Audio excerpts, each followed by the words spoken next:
Hello everyone, welcome to our YouTube channel keep it simple. आज के video में हम बात करेंगे म्यूचुअल फंड की ओवरसीज इन्वेस्टमेंट के बारे में, जिसके ऊपर अभी पीछे सेबी ने रिस्ट्रिक्शंस लगा दी थी। और अब सुनने में आ रहा है इकोनॉमिक टाइम्स की एक रिपोर्ट के हिसाब से कि आरबीआई इस लिमिट को 25% तक बढ़ा सकता है। तो इस टॉपिक को हम इस वीडियो में डिटेल में डिस्कस करेंगे। और आगे बढ़ने से पहले अगर आपने अभी तक चैनल को सब्सक्राइब नहीं किया तो प्लीज सब्सक्राइब करके हमें मोटिवेट कीजिए। तो सबसे पहले अगर हम इस इशू के बैकग्राउंड को समझें तो 3 जून 2021 को सेबी का एक सर्कुलर आया था। उसके हिसाब से जो भारत के म्यूचुअल फंड्स हैं, अगर वो भारत के बाहर की किसी कंपनी के स्टॉक या म्यूचुअल फंड में इन्वेस्ट करना चाहते हैं, यानी कि ओवरसीज इन्वेस्टमेंट करना चाहते हैं, तो उस पे जो मैक्सिमम लिमिट थी इंडिविजुअल लेवल पे वो 1 बिलियन US डॉलर थी। यानी कि वो इंडिविजुअल लेवल पे 1 बिलियन डॉलर तक ही ओवरसीज इन्वेस्टमेंट कर सकते हैं। इसके अलावा जो सभी म्यूचुअल फंड कंपनीज हैं वो मिल करके मैक्सिमम 7 बिलियन US डॉलर तक बाहर की कंपनीज में इन्वेस्ट कर सकती हैं। इसके अलावा 1 बिलियन US डॉलर की एक सेपरेट कैप थी जो कि ओवरसीज ईटीएफ्स के लिए थी, जो ये 7 बिलियन में इंक्लूडेड नहीं थी। यानी कि कोई म्यूचुअल फंड हाउस अगर बाहर के ईटीएफ्स में इन्वेस्ट कर सकता है तो वो 7 बिलियन से ऊपर भी 1 बिलियन तक इन्वेस्ट कर सकता था।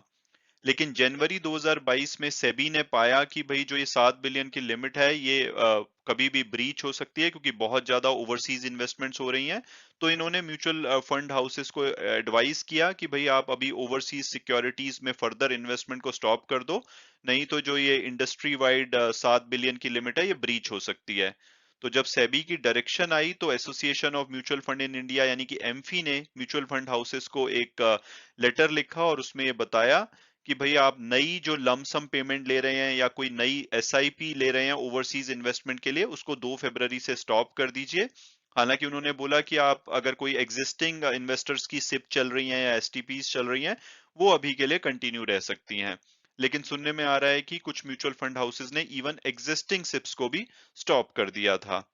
इसके अलावा अगर ओवरसीज ईटीएफ की बात की जाए, जिसमें कि सेपरेट 1 बिलियन की परमिशन थी, लिमिट थी, तो उसको अभी के लिए स्टॉप नहीं किया गया था क्योंकि उसमें काफी गैप था। तो इसमें उसका मेंशन नहीं था। उन्होंने बोला था कि अगर आप ओवरसीज ईटीएफ में इन्वेस्ट करते हैं तो वो आप कंटिन्यू कर सकते हैं। तो इस टॉपिक को अगर आप और भी डिटेल में समझना चाहते हैं तो आप मेरा ये वाला वीडियो देख सकते हैं मेरे चैनल पे, जो अवेलेबल है, कुछ दिन पहले मैंने अपलोड किया था। तो इसमें मैंने डिटेल में इस टॉपिक को समझाया है।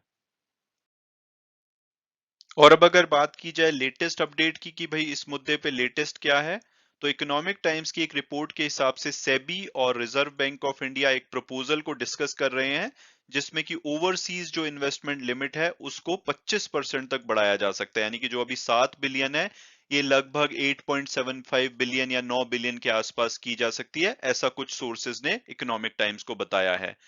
जो इंडियन फंड्स हैं वो लगातार बाहर की जो कंपनीज में, जैसे कि अल्फाबेट जो गूगल ओनर है, या स्टारबक्स, amazon, एप्पल, या कुछ अन्य कंपनीज जैसे कि फेसबुक वगैरह में लगातार इनकी इन्वेस्टमेंट बढ़ रही है, क्योंकि जो इंडियन इन्वेस्टर है उनका जो इंटरेस्ट है वो बाहर की कंपनीज में काफी ज्यादा ग्रो हुआ है हाल फिलहाल में। तो इसके चलते जो एमफी है उन्होंने आरबीआई को लिखा था कि भाई आप प्लीज लिमिट को रेज कीजिए। इसके अलावा जो association of mutual fund in India यानी कि एमफी है, उन्होंने सेबी से भी इसके बारे में बात की है। सेबी भी फर्दर आरबीआई से इस मुद्दे को लेकर के बात कर रहा है। अब जो बॉल है वो आरबीआई के कोर्ट में है, यानी कि आरबीआई को फाइनल कॉल लेनी पड़ेगी। और जो सोर्सेज हैं वो ये कह रहे हैं कि जैसे कि ग्लोबल जो इस टाइम पे मार्केट वॉलेटिलिटी चल रही है, जब वो थोड़ी सी शांत होती है, यानी कि उसमें नॉर्मलिसी आती है, तो आरबीआई ये डिसीजन ले सकता है और लिमिट को बढ़ा सकता है। जो भी अगर कोई फॉरेन एक्सचेंज से रिलेटेड मैटर होता है, वहां पे पहले पहले आरबीआई को एक सर्कुलर जारी करना होता है, उसके बाद ही एसबीआई उस चीज को एनेबल कर सकता है। तो आरबीआई की यहाँ पे वेट करनी पड़ेगी। जब वो सर्कुलर जारी करेंगे तो सेबी इसको कर देगा। लेकिन उम्मीद की जा रही है कि जैसे ही ग्लोबल जो वॉलेटिलिटी है उसमें थोड़ी सी शांति आती है, तो इस लिमिट को 25% तक बढ़ाया जा सकता है। हालांकि ये सभी इकोनॉमिक टाइम्स को सोर्सेज ने बताया है, अभी तक कोई ऑफिशियल इस पे कंफर्मेशन नहीं आई है। तो आप इसको ऑफिशियल कहीं पे नहीं पाएंगे, लेकिन जो उनके इंटरनल सोर्सेज हैं उनसे ये न्यूज बाहर आई है। और अब अगर बात की जाए कि भाई जो 7 बिलियन की लिमिट है वो कितनी कंज्यूम हो चुकी है, तो भारत के बहुत सारे फंड हाउसेज हैं, जैसे Aditya Birla, axis, DSP, Edelweiss और भी अन्य फंड्स हैं जो कि ऑफशोर सिक्योरिटीज में इन्वेस्ट करते हैं। इस तो अगर इनका कलेक्टिवली देखा जाए यानी कि मिला करके इन्होंने 6.23 बिलियन यूएस डॉलर, अगर हम 15 फरवरी का जो एक्सचेंज रेट है उसके हिसाब से लें तो ये 6.23 billion US dollar foreign assets में इन्वेस्ट कर चुके हैं, यानी कि इंडियन रुपीस में 46,930 करोड़ रुपए। हालांकि जो एक्सचेंज ट्रेडेड फंड का जो 1 बिलियन की सेपरेट लिमिट है वो नंबर इसमें इंक्लूडेड नहीं है। तो ये 6.23 बिलियन प्योरली बाहर की कंपनीज के म्यूचुअल फंड या स्टॉक में इन्वेस्ट किया गया है। और अब अगर बात की जाए कि भाई इस बात की क्या पॉसिबिलिटी है कि आरबीआई इस लिमिट को रिवाइज कर सकता है, या इवन इस बात का रैशनल क्या है कि इस लिमिट को रिवाइज क्यों किया जाना चाहिए, तो उसके पीछे के अगर कारणों को हम डिस्कस करें तो सबसे पहले जो ये 7 बिलियन की लिमिट है ये आज से 15 साल पहले इंट्रोड्यूस की गई थी। तब जो भारत का फॉरेन एक्सचेंज रिजर्व था वो 254 बिलियन यूएस डॉलर था, जो कि अब बढ़ करके 632 बिलियन यूएस डॉलर हो चुका है। तो इससे आरबीआई या किसी भी अथॉरिटी को काफी कंफर्ट मिलता है, क्योंकि जब आप किसी ओवरसीज इन्वेस्टमेंट को करते हैं तो सबसे पहले आपको अपने रुपीस को फॉरेन करेंसी में कन्वर्ट कराना होता है और उस फॉरेन करेंसी से आप ये इन्वेस्टमेंट करते हैं। तो अभी हमारे पास बहुत ही अच्छा रिजर्व है, तो आरबीआई को काफी कंफर्ट मिलेगा और वो ये लिमिट रिवाइज कर सकता है। इसके अलावा पिछले साल मई में जो सेबी है उन्होंने जो ऑल्टरनेटिव इन्वेस्टमेंट फंड होते हैं, ऑल्टरनेटिव इन्वेस्टमेंट फंड मतलब कि जो इन्वेस्ट करते हैं वेंचर कैपिटल में, प्राइवेट इक्विटी में, हेज फंड्स वगैरह में, उसकी जो ओवरसीज इन्वेस्टमेंट लिमिट है उसको डबल कर दिया था और ये 1.5 बिलियन यूएस डॉलर तक लेके गए थे। और ये जो डिसीजन है ये आरबीआई के साथ कंसल्ट करके ही लिया गया था। तो इसको अगर हम ध्यान में रखें कि अभी पीछे उन्होंने इसको डबल किया है, तो बहुत ही ज्यादा स्ट्रॉन्ग चांसेस हैं कि जो आरबीआई है वो overseas investment for mutual fund को भी सिग्निफिकेंटली बढ़ा सकता है।